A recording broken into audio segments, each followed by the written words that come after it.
So recently, Ben Shapiro was upset about a tweet that Tucker Carlson posted. Here's the tweet. The people in charge don't want you to know this, but Muslims love Jesus. Islam reveres him as a major prophet and messenger of the Lord, believes he performs miracles, and states that he will return to earth to defeat the Antichrist. Is that true? What do Muslims actually believe about Jesus? Now, that's a good question. Islam is a complex and diverse religion with many different interpretations, and I'm sure many different views on who Jesus was. Similar to Christianity. It'd be kind of like asking a Christian, what do you think of Jesus? What are your thoughts or beliefs about Jesus? I think you'd get a lot of different answers. Even if you went to a church and asked everyone in that church, I bet you'd still probably get a lot of different answers. So it's important to approach looking at any religion with nuance and a diverse set of opinions. So Dan Burwami, who is a former Muslim, and he's now a Christian, he has a book called Islam, Israel, and the West. In my attempt to learn more about this book and its author, I came across a different book simply titled Islam in the West. Again, a different book, but I got a quote from it that seemed pretty appropriate for a situation like this. Historians in free countries have a moral and professional obligation not to shirk the difficult issues and subjects that some people would place under a sort of taboo, not to submit to voluntary censorship, but to deal with these matters fairly, honestly, without apologetics, without polemics, and of course, competently. So let's see how Danny Burwami presents Islam. He says, quote, Muslims emphasize that Jesus is mentioned frequently in the Quran, but when examined closely, this claim collapses. The Jesus of Islam is not the eternal Son of God, not the Word made flesh, not the crucified and risen Lord. He's an anti-Jesus, retained only to erase the true one. See, I do feel like Danny has a biased opinion. It'd be a bit like reading a book by an atheist who is a former disgruntled Christian. I don't think they would be a good resource or a reliable resource for what the religion actually looks like. Nor do I think Danny is doing a good job of representing Islam here. So who is Danny Burwami?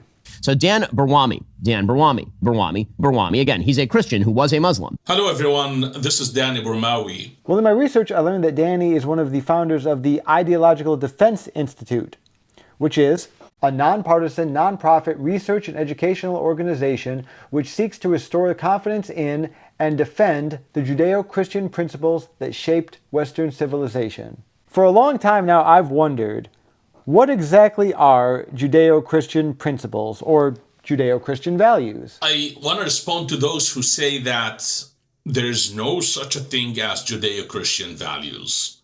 Even this term, it was introduced in the 1930s. That's true. By George Orwell, no less, Mr. 1984 himself. He helped popularize the idea that a shared cultural history between Christians and Jews was foundational to Western civilization. This idea was intended to stand against authoritarianism. Authoritarianism thrives on rigid, one-sided ideas. That's why when the Quran or religious beliefs are portrayed in simplistic or negative terms, it flattens a rich religious tapestry into an easy enemy. Now, I don't do the game where I interpret other people's scriptures. I just don't do that game because as a religious person, I feel like, scriptures are open to interpretation and the advocates for scriptures should be taken at their word.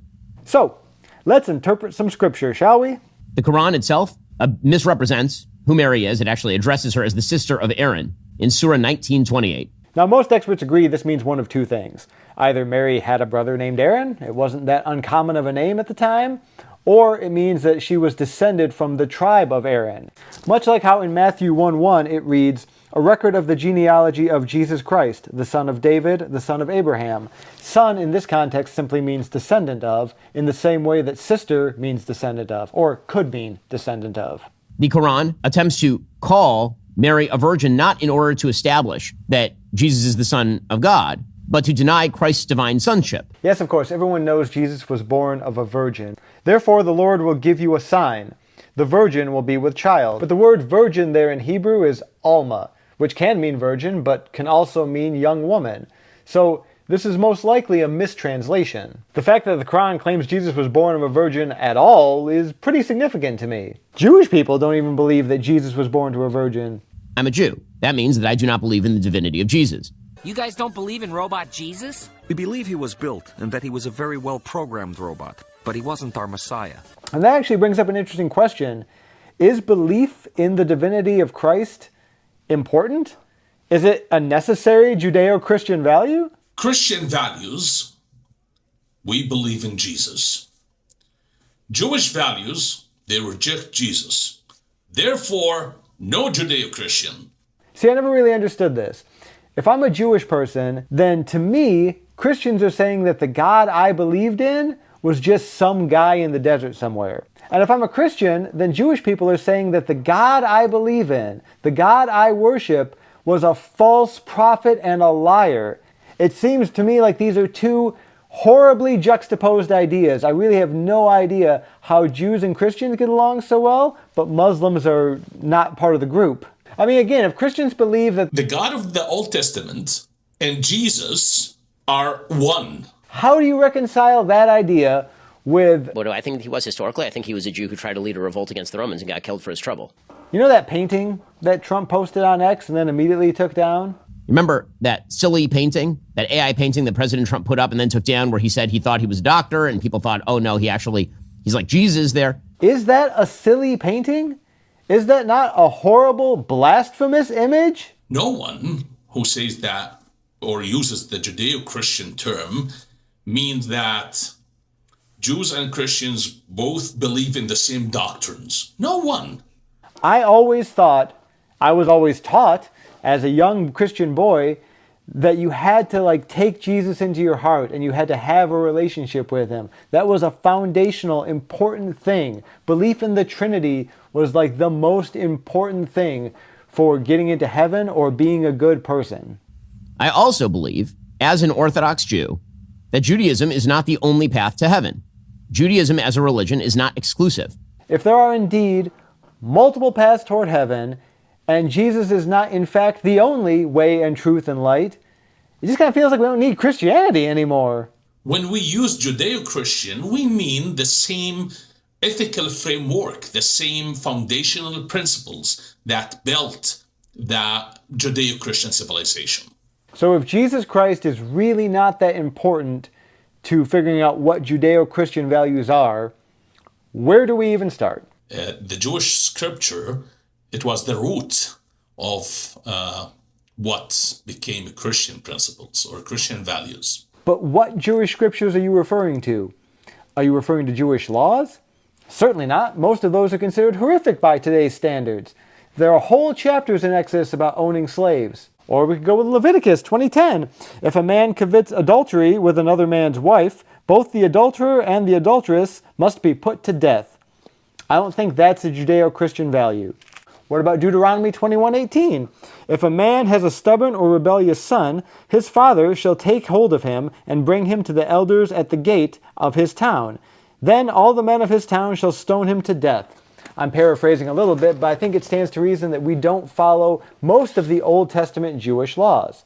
So again, I have to ask, what are Judeo-Christian values? As long as people who are not Jewish follow 7 basic Noahide laws, and this includes Christians and Muslims, they too have a share in the world to come. Ah yes, the 7 Noahide laws. This was the list given after the flood, and it is the list that anyone can follow to get into heaven.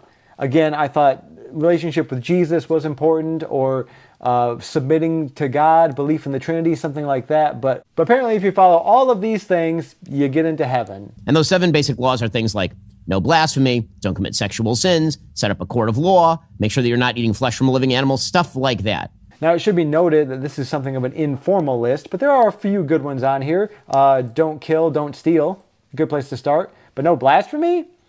Mocking the divine is a thing you should not do. Doesn't that require we all have to believe in the same thing in order to not mock it? Isn't this blasphemy? Okay, so maybe those aren't the Judeo-Christian values we're looking for. What else do we have? If you hate your brother, you're a murderer. So I think he's referring to the Sermon on the Mount there. But I tell you, anyone who is angry with a brother or sister is subject to judgment. That's a verse about how anger is just as bad as violence. It's a little ironic. Now, I love the Sermon on the Mount. I actually listen to it every day. I have a whole video about how modern Christians don't exactly value it in the same way that I do, but I think it's a great list of Judeo-Christian values. However, former top official at the Southern Baptist Convention, Russell Moore, noted, It was the result of having multiple pastors tell me essentially the same story about quoting the Sermon on the Mount, parenthetically, in their preaching. Turn the other cheek. To have someone come up after and say, where did you get those liberal talking points? And what was alarming to me is that in most of these scenarios, when the pastor would say, I'm literally quoting Jesus Christ, the response would not be, I apologize. The response would be, yes, but that doesn't work anymore. That's weak. So the Sermon on the Mount might not be the best place to start either. Which brings us to everyone's favorite list of Judeo-Christian values, the Ten Commandments. Hey, those values were first embedded clearly and concisely in the Ten Commandments. The Ten Commandments. The Ten Commandments. The Ten Commandments. Most public schools across Texas are now required to display the Ten Commandments in every classroom. Now, I have my own personal gripes with this being a good list of 10, and I'm hardly the first person to feel that way. How would you sum up the impact of the Ten Commandments? As an appeal to give your allegiance to a totalitarian authority. It's a document of a very aggressive and cruel tribe and religion. And the main reason I feel that way is because I just don't see a lot of morality in the Ten Commandments. Do you think the right side of the Ten Commandments is a good place to start? The right side? Well, because the left side, I think you'd have a big problem, right? I have a problem with 8 of the 10 because only 2 of them are laws. Now, the first 3 are all about respecting and honoring God, which we already established. We don't need to agree about who God is or what kind of doctrines we believe in, so those 3 could just go away immediately. Remember the Sabbath day? I'm a big fan of this one, especially in today's attention economy. I think it's very important to prioritize rest and healing, to set aside a particular day where you have absolutely no screen time and you just spend your energy on family and community. But I'm not sure if most business people would agree with me, nor do I think Congress would agree with me. What is the 4th commandment? Keep the Sabbath. It's about us being here on Saturday. Is that ironic or what? And what day is it today? It is Saturday. You're saying that you'd rather tell people to follow the Ten Commandments than follow it yourself? No murder, no adultery, no stealing, no false witness. Big fan of all of those. I definitely think we should keep them, and I think if we were going to make a list of Judeo-Christian values, those should probably be on them. But the last one, that's one I have a big problem with. And my problems are the exact same problems that Christopher Hitchens had with them. I think there may be 3 thinkable objections here. First, and most obvious, it considers the female equivalent to the chattel. Second, it's the only commandment that punishes thought. And third, the attempt to suppress a desire that must have been put by God into us in the first place. So if the Ten Commandments themselves are not a good list of Judeo-Christian values, what are we left with? The Judeo-Christian principles, the intrinsic dignity of humans, freedom of conscience, you're free because you were created in the image of God.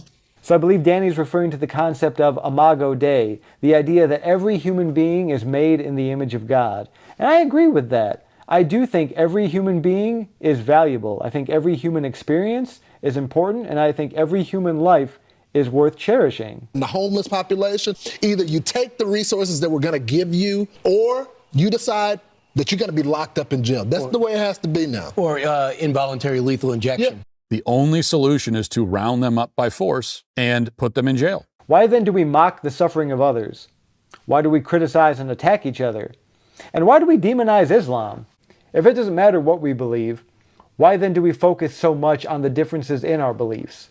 Jesus said the most important commandments were to love God and to love thy neighbor as thyself. When asked who our neighbors are, Jesus told the parable of the Good Samaritan. Everyone is your neighbor. And if that's not good enough, Jesus put it this way: in everything, do to others as you would have them do to you. For this sums up the law and the prophets. That is the most important commandment according to Jesus. Love. Love is the most important, most fundamental, most foundational Judeo-Christian value. Maybe instead of spreading all this hate, we need to focus a little bit more on love. But what do you think? What do you think the most important Judeo-Christian values are? Let me know down in the comments. Let's start a list. Let's start an actual list of Judeo-Christian values. If we're going to be a country that lives up to them, we need to figure out what they are. Thanks for hanging out with me. See you next time. Those who say that There's no such a thing as Judeo-Christian. They are saying we are pagans.